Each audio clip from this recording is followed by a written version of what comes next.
Guys, may gabi. So, padayon na guys, no? God bless everyone. So, 1991 tanag sugod sa 1989 to 1991 muto sa mag sa Pinatubo Bulkan. So, na dugay na kong drive sa Manila sa bus. So, nakaasawa tag naka-live in tag Ilocana. Mga gwapa mga Ilocana. Napintas ti Balasang awan ti umot.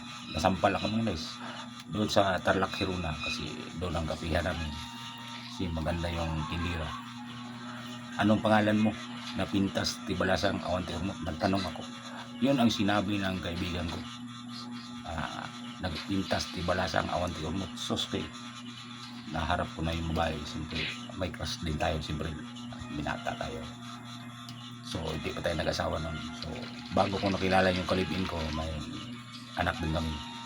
Marami din. So, yun ay nangyayari sa buhay natin. So, na-experience sa buhay. Minayot. Pero, normal man nga. Mabait. Lucky man ta. Guys. Pero, yan rin akong ragway. Pero, wala man akong ipaghandol. Pero, sukad pag bulag na mo atong gusto na ko muli ng Mindanao 2004 ayaw sumama kaya medyo komplikasyon sa so uli ko ako ra. So siyempre may mga problemang kunti, so hindi na nakabalik. So nag-apply ako ng trailer driver sa Dul sa Wao. Yan guys. Ay hindi pa pala. Nag-drive pa ako dito sa Tagum, Santo Tomas ng dump truck Isuzu. Pero kumpleto na akong skills. So marami tayong amo na daanan dito sa Mindanao, Tagum, Santo Tomas. Nag-drive ako ng dump truck na Isuzu katugkaraan Lumnos nang sa DPWH ang Naw. So lain nagkulor aircon ako pero ganado kay biyahe kay condition yun. So naabtantag tulo ka tuig so na-develop tayo kay ni Sir Mayor Balikaw nga utang tao. So naamo na to ni. So hantong naabot tag Detroit trail driver kasi siya ang nag-manage sa ato. So naabot all around dagad sa mga unit. So gunitan ng Dul, Pineapple. So naabot sa trailer mo driver maintenance ko sa mga repair van, aircon, electrical, sa tanang truck, mga huwo, dump truck, mga loader.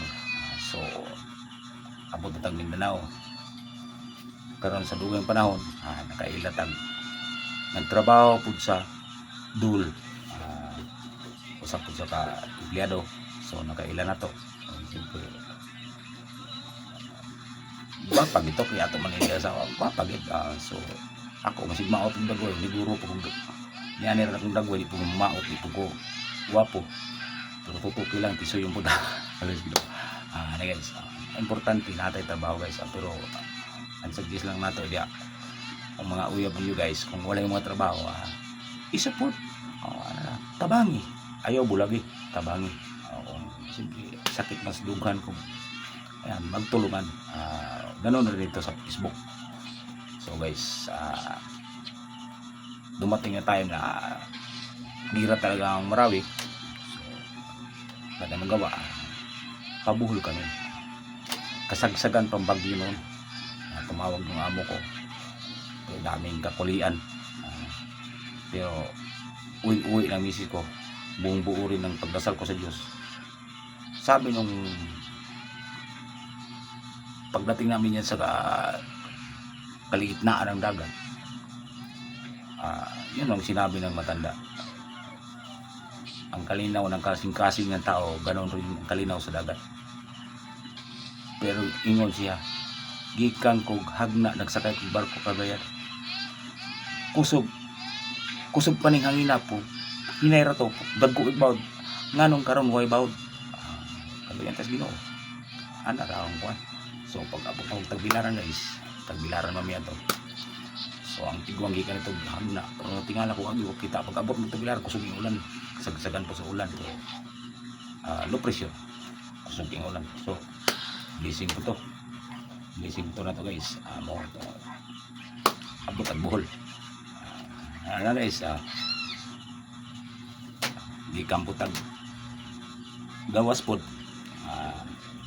2007 to 2012 pas mining ta Australia, coal mining. So balik tag sinirara 2012 2014-15 sinirara mining. So guys, maglisiwan pinakadakong mining. Kung gusto mo mangandoy kamo mga trabaho dito guys, serious lang ka, i-search ninyo si Birara Mining Philippines Incorporation tagto sweldo pero ampo lang yung Ginoo kay 3 megabok nag-hire tulo lang minabilin tungod trabaho kasagsagan. So abtan og hangin, tubig, landslide, lain pa man sa coal, di na ka mahukay sa buga na lang kagbuwak. Pag nangasay ka kauno man ka sa coal, matunaw man ka. Ano ang kinabuhi guys. Pero di ka magmahay ni David Kunsuni 100,000 automatic. Daghan nga dato di mga to buot mo matay. Masipig daghan ko 100,000 aso matay bahala pula. Maro-maro ko. So kung tama sukol ko. Pugsong ko paglugsong ka kamay lugsong dito. Pagkamatay mo delikadong panahon. Ano ang sagot nako? Kasi pag engineer ka magtrabaho kung tama ang panahon, pero kung pugsong mo palugsong dito, so karon guys dito na disgrasya ka ang iyong gisugo. So is God tingin na tanaw na sa skuha nga murag mauwaw. Mao na atong prinsipyo guys, kung natas tama pag nasiluan ipaglaban mo, walay mahimo sila kung kauban nimong Ginoo. Iampo na guys, kung gusto